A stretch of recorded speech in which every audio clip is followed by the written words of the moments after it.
A partir de este momento estás escuchando el programa radial Ciudadanía en Acción. Es un esfuerzo de las plataformas ciudadanas y es conducido por el ingeniero Rolando Descarpontrías.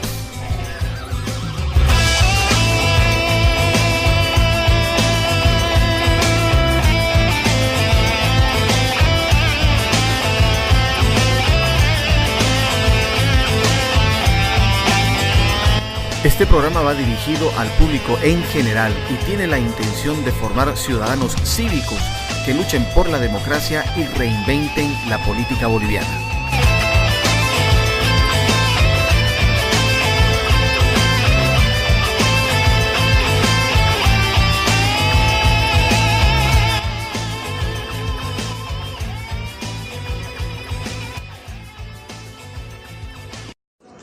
Muy buen día a la audiencia de Ciudadanía en Acción. Estamos iniciando una nueva entrega del programa de las plataformas con un tema controvertido. Vamos a hablar del narcotráfico y el efecto socioeconómico en Bolivia. Para esto tenemos nuevamente a una persona que nos colabora mucho con este tipo de análisis, Darío Monasterio. ¿Cómo te va, Darío? Buenas tardes, Rolando, y gracias por invitarme nuevamente a tu programa para conversar sobre temas tan importantes para la sociedad boliviana. Darío, el tema del narcotráfico es un tema que viene desde los años 70. En honor a la verdad, no podemos nosotros culpar al actual gobierno del Movimiento al Socialismo por el narcotráfico, porque en los años 80, en otros gobiernos que también han sido democráticos, inclusive inicio de los 90, se ha visto muchas más plantaciones de coca. Te hablo de 30.000 hectáreas cuando éramos escasamente 7 millones de habitantes. Ahorita sobrepasamos los 11 millones de habitantes y tenemos como 24.000 hectáreas de coca. El problema del narcotráfico es que empieza a ser socialmente aceptado en determinadas regiones de Bolivia. Sabemos nosotros por informes internacionales que el 90% de la coca que se produce en el Chapare va al narcotráfico, cosa que este gobierno lo niega y lo va a negar. Lamentablemente, como este gobierno da demasiadas señas de que está involucrado en el tema de cocaína, no es válida la opinión que ellos den. Pero yo quiero preguntarte, ¿cuál es el análisis que se hace socioeconómico del impacto en la sociedad boliviana? Bueno, primero hay que empezar diciendo de que solo 3 o 4 países en el mundo producen la hoja de coca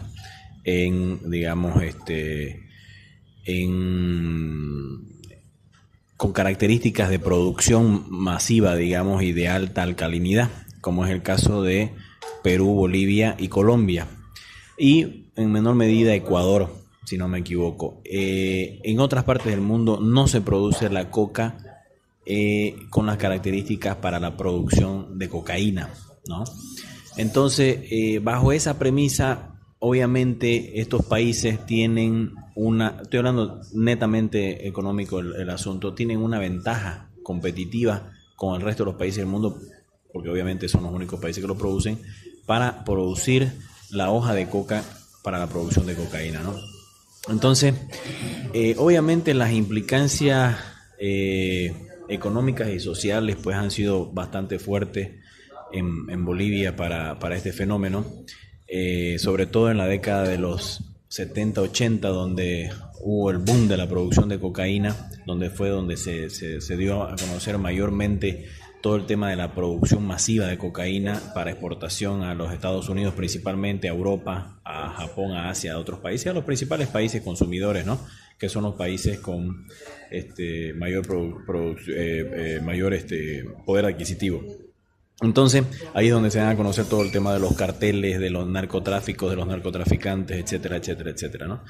Eso tuvo un impacto bastante fuerte en Bolivia, porque la producción de coca de los yunga, que principalmente y durante siglos fue para el consumo tradicional, se vio también complementada con la producción de coca del Chapare, que ayudó a la producción de pasta base principalmente en Bolivia. Eso también se conjuncionó con un fenómeno social muy importante que fue el cierre de varias minas de la Comibol el año 85-86, y donde tuvimos más de 20.000, 30.000 relocalizados que fueron a engrosar las filas de los cocaleros en el Chapare, ¿no? Entonces se dio todo ese fenómeno social que produjo de que decenas de miles de trabajadores quedaron sin trabajo y solamente dependían de la producción de coca para subsistir. Obviamente esa situación cambió después, posteriormente, incluso las minas se reabrieron, etcétera. Entonces pudo haber habido ahí una movilidad social para sacar a esas personas que se dedicaron a la producción de coca hacia otros sectores de la economía, pero ya fue muy difícil porque justamente al haber una restricción y una erradicación forzosa y un tema de interdicción a la producción, a la oferta, y no tanto así, bueno, sí se lo hace, pero más fuerte se presionó al lado de la oferta que al del consumo. Entonces más bien eso hizo de que el precio de la cocaína aumente y sea un negocio bastante rentable, ¿no? Entonces son situaciones muy, muy complicadas, con mucha variabilidad, y principalmente también tenemos el tema de la incorporación de tecnología en la producción de cocaína que hacen que sea más fácil producir mayores cantidades ahora con todos estos temas de las cocinas móviles que le llaman o algo así para producción de cocaína. Entonces tiene un impacto económico muy fuerte, muy grande. Nadie se anima a dar un número exacto porque no es medible. Hay estudios y hay análisis con la cantidad de coca excedentaria o con la cantidad de coca del Chapare que va al narcotráfico. Alguna de las coca de los yungas también puede ser desviada para el narcotráfico. No tenemos el porcentaje, pero obviamente principalmente es el tema del Chapare, la producción de coca de Chapare que va al narcotráfico, ¿no? A la producción de cocaína. Lo que me estaba olvidando es que actualmente Bolivia ya no produce solamente pasta base, sino también cristaliza justamente por estos aumentos en la tecnología disponible para la producción de cocaína cristalizada. Entonces eso hace que aumente el valor agregado de la producción de cocaína boliviana y aumente pues también los ingresos de las personas que producen en el país esa droga que es ilegal, ¿no? Digámoslo claramente, es una droga ilegal. Hay una Junta Internacional de Estupefacientes que dice claramente de que no se puede, que es una droga ilegal porque produce efectos negativos y nocivos en las personas, e incluso no solamente la cocaína, sino también la hoja de coca. Eso está claramente establecido, por eso es que es prohibido el consumo de hoja de coca, incluso para el fútbol, ¿no? Con el famoso antidoping que ha salido positivo en muchas personas que han tomado mate de coca, por ejemplo, ¿no? Ahí yo quiero compartir tanto con Darío como con la gente que nos escucha una información. La coca o la producción de cocaína en realidad empezó a ser más conocida después de la Segunda Guerra Mundial. Tratamiento a los soldados que estaban con traumas psicológicos post Segunda Guerra Mundial. Por un tiempo, en la década de los 50, uno de los grandes productores de cocaína fue justamente Australia. Habían más de 400 variedades de hoja de coca conocidas, pero una de las más, y hablo alrededor del mundo, ¿no? Que son plantas primas hermanas de la coca, por así decirlo. Pero las cocas con mayor concentración de alcaloides es justamente las que están en Bolivia y Perú. En Colombia no había. Era algo de Perú y Bolivia, el Alto Perú. Eso fue exportado posteriormente a zonas como Colombia, Ecuador, las plantas de mayor concentración de alcalinidad. Por un lado eso, y yo sí me atrevo a compartir también con ustedes datos, números que hemos hecho con un grupo de amistades en base a informes internacionales, en base a lo que se ve en la noticia, y hablando de la productividad de la coca del Chapare, que te da como 2 cosechas al año, y ojo, que ya con la coca transgénica que ya están introduciéndola, esperan tener cosechas cada 90 días, es decir, de 2 te va a subir a 4 cosechas por año. Pero hablemos de las 2 cosechas anuales. La coca excedentaria que hay en el Chapare alcanza, poniéndolo de una vez en números, al precio de venta de la cocaína para exportar de Bolivia, alcanza entre 1.200 y 1.600 millones de dólares que se quedarían en Bolivia. ¿Por qué fluctúa el valor? porque ya no se trata solamente de lo que se produce, se cristaliza en Bolivia para vender a la gente que hace la logística. Se calcula en los supuestos de que hay un porcentaje que puede llegar a un 10 o 15% que es directamente manejada esa logística por bolivianos. Ese es el supuesto que se maneja. Pero si esto ya se habla de la coca transgénica, estás hablando que va a afectar más o menos entre 2.400 y 3.200 millones de dólares. Con la misma producción. No, simplemente con la misma cantidad de hectáreas, en vez de tener 2 cosechas, vas a tener 4 cosechas. Se duplica de 2.400 a 3.600 millones de dólares que quedarían en la economía boliviana. Eso estás hablando que es entre el 5 y el 9% del PIB. ¿Qué impacto puede tener esto? ¿Qué dependencia se está creando en la economía boliviana? Esa es la pregunta que te quiero hacer y al mismo tiempo te comparto. Yo que he estado en el Chapare, porque este programa de radio está empezando a emitirse en muchos lugares en el Chapare todavía, pero hemos ido, no toda la gente del Chapare está metida en el tema del cultivo de la coca. Y comentarios que hace la gente es el daño social que se hace a las nuevas generaciones.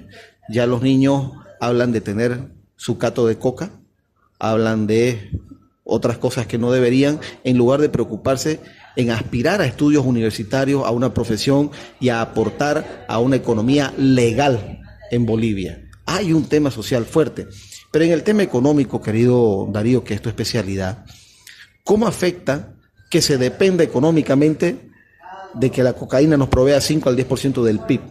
¿Cómo nos puede afectar?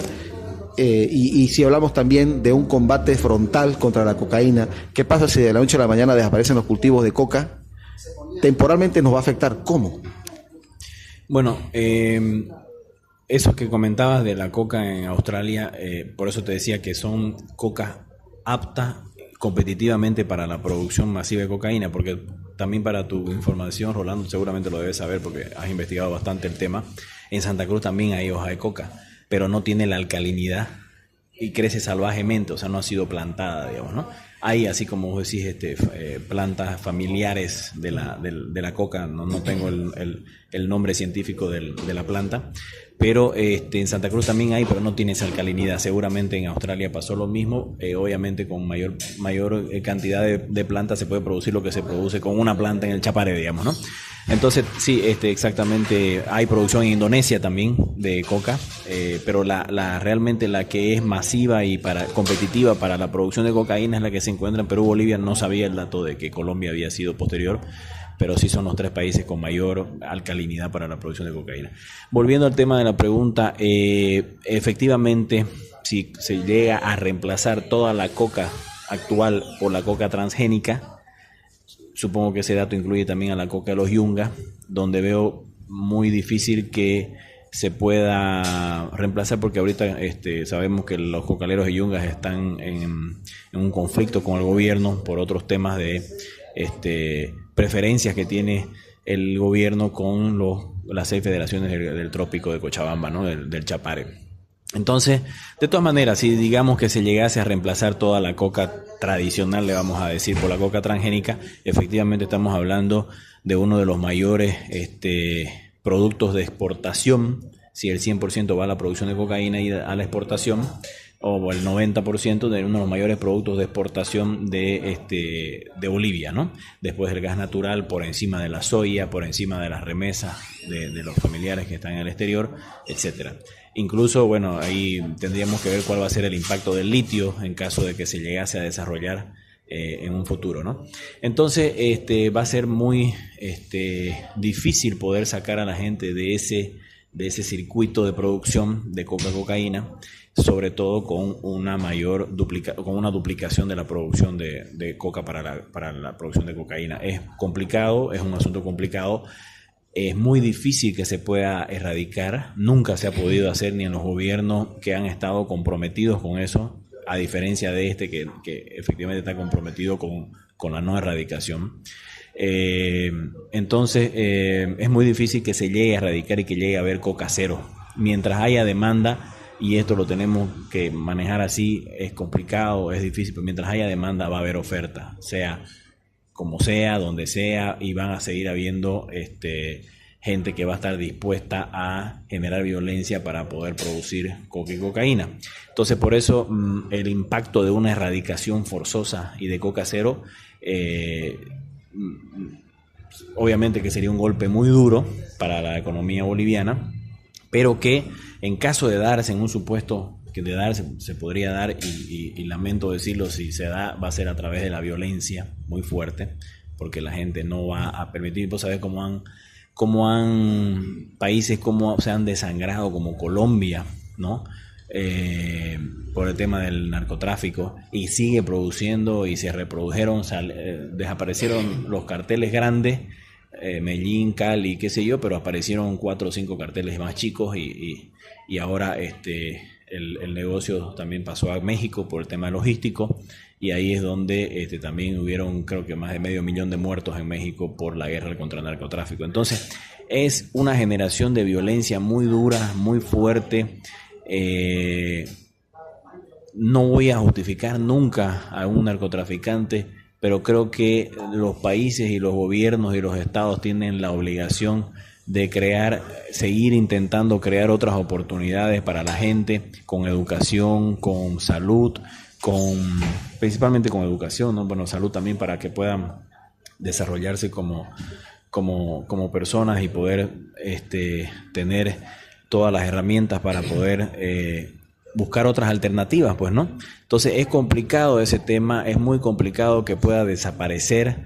Yo creo que hay que esperar a que haya algún cambio en los hábitos de consumo, pero es muy difícil porque es una droga muy, muy consumida, muy de moda, que genera una sensación de bienestar momentánea y repentina, y después obviamente crea efectos secundarios gravísimos, no solamente en las personas, en su salud de las personas, sino también en su entorno, ¿no? Y por el tema del consumo y de la adicción. Entonces es un tema para plantearlo. Se han hecho muchos intentos en Bolivia, programas de desarrollo alternativo, plantaciones de bananos, de palmitos, etcétera, etcétera. Hoy en día, y esto lo conversábamos el otro día, hay una infraestructura impresionante en el Chapare. Por eso se habla de un superestado cocalero, porque los cocaleros tienen aeropuerto internacional, tienen una autopista que va a pasar de La Paz a Santa Cruz en el eje troncal del país, donde está el 80% de la población y de la economía boliviana,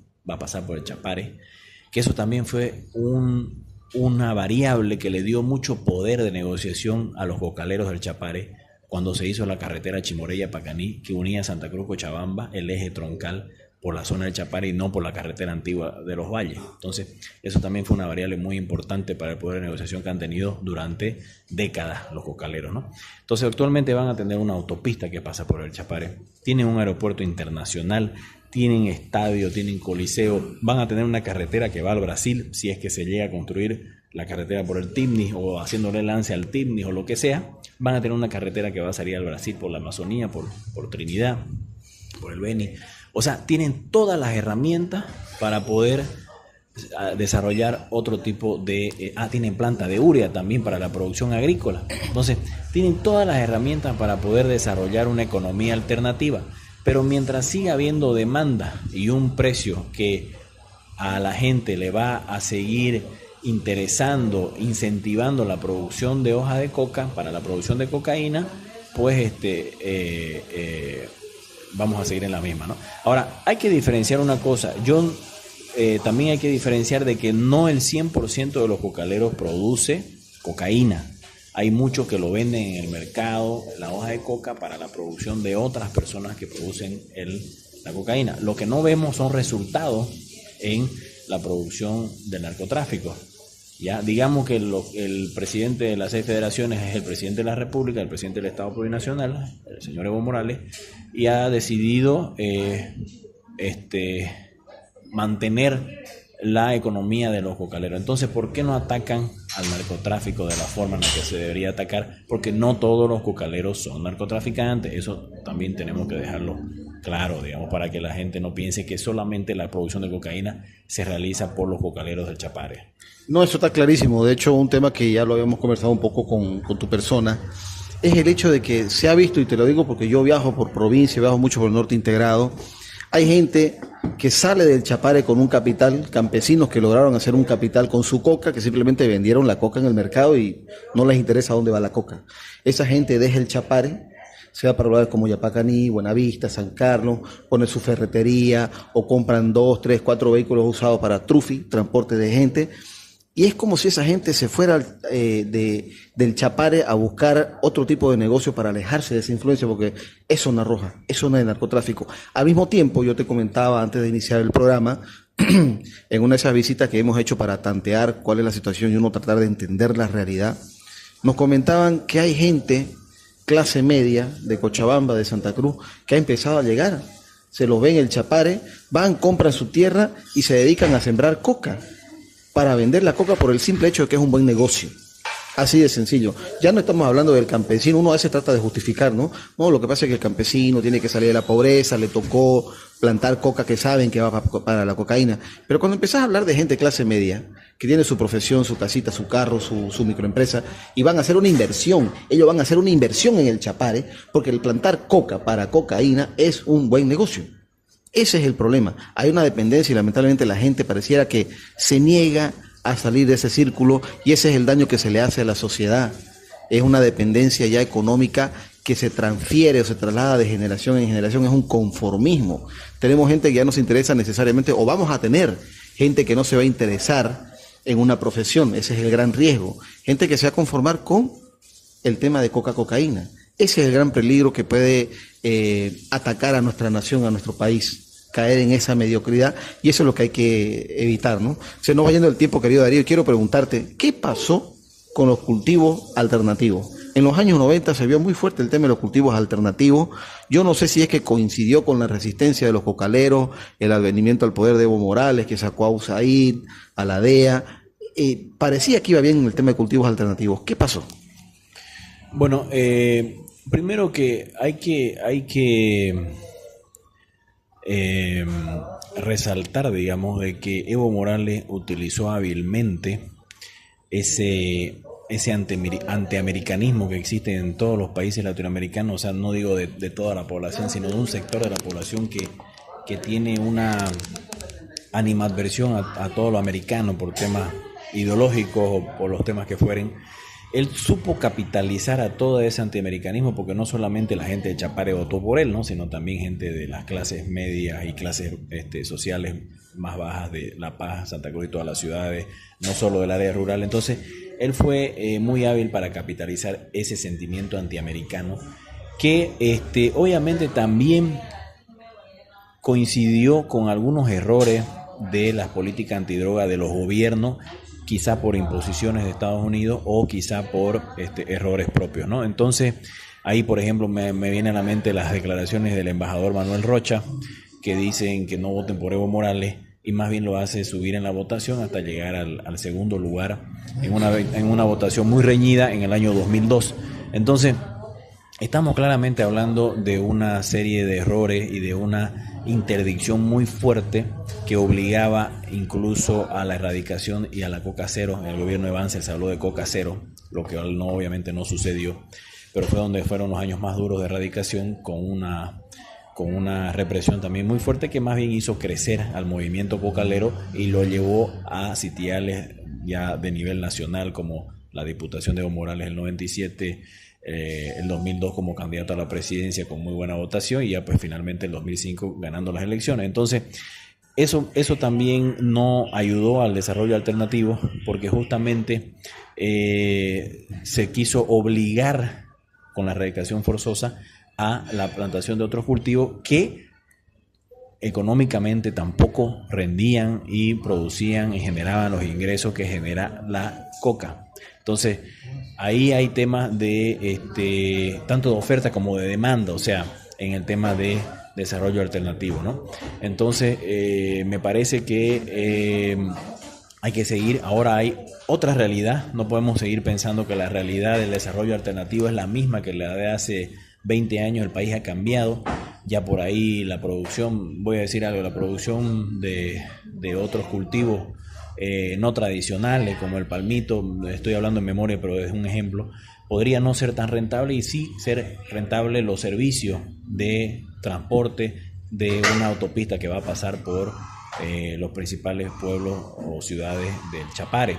Entonces, hay que buscar otras alternativas, a eso me refiero, y seguir insistiendo en sacar a esa gente del circuito coca-cocaína, también obligando un poco a la erradicación de cierto número de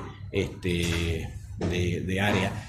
Incluso hay un estudio, ¿no?, que dice que son 11.000 hectáreas solamente las que se necesitan para la producción del consumo tradicional. No recuerdo exactamente si son 11.000 o 14.000 hectáreas, pero bueno, el número que sea no es obviamente ni la mitad de lo que se produce actualmente como producción de hectáreas de coca. Entonces, habría que volver a relanzar ese estudio, hacer un estudio del consumo tradicional. Ojo que el consumo tradicional que se está dando también en todas las ciudades de Bolivia, ¿ya? Eso también genera un debate de si realmente nosotros tenemos que continuar permitiendo el consumo de la hoja de coca, incluso como lo que se llama el famoso boleo, ¿no? Bolear coca, si realmente una persona puede conducir, si realmente puede trabajar con esa sustancia, y replantear pues las cosas. Entonces decir, qué sé yo, si se va a legalizar, que se legalice, se hace un referéndum, se hace un estudio, se hacen debates, se hacen congresos, análisis, y hacer un estudio realmente de si realmente se va a consumir legalmente. Entonces hacer un estudio de cuántas áreas es la que realmente se necesita, y lo demás erradicarse paulatinamente, gradualmente, buscando otras alternativas a las personas que viven de eso, ¿no? Claro. Bueno, se nos acabó el tiempo. De todas maneras, te comento que tenemos pendiente un programa con un médico. Vamos a hablar del aculico, el masticado de coca, que de acuerdo a los libros de psiquiatría, el masticar coca disminuye la capacidad intelectual, pero es reversible. Yo te comento, Rolando, lo que te comenté al principio de la entrevista, de que la Junta de Estupefacientes de Viena, que es la autoridad mundial con el tema de las drogas, la declara a la hoja de coca también como una sustancia prohibida para el consumo humano, ¿no? Mira vos. Bueno, excelente. Querido Darío, realmente se nos hacen cortos a veces los programas cuando vos venís, tenés mucho conocimiento para compartir con nosotros, y te vamos a estar invitando de acuerdo a la coyuntura nacional. Muchas gracias. Gracias a vos, Rolando, y a disposición siempre para conversar de estos temas.